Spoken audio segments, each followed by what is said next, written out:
jumped out of airplanes, and I climbed mountains and waded through small. Oh yeah, I was an airborne ranger in the Army.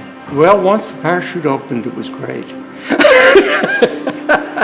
It's a fantastic sight, just floating down and watching everything around. Just this past November was my first heart attack.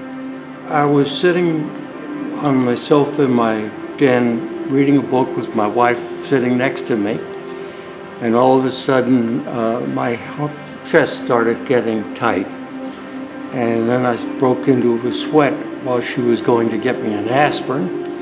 And when she came back, she said I wasn't there. I was pure white and no heartbeat, no breathing.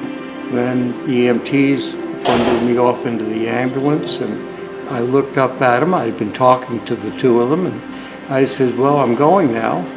And they both started working like crazy, and the next thing I remember was pulling into the driveway here by the hospital. I woke up in the EMT lab and looked over at my doctor.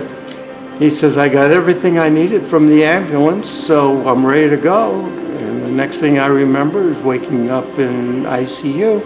The next thing I knew, I was waiting to be discharged. And I was very pleased that I was going back home with my wife. I think that they're very important.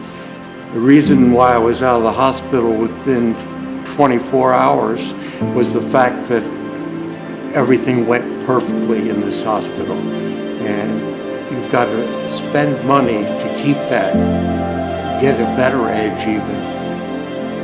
I feel good.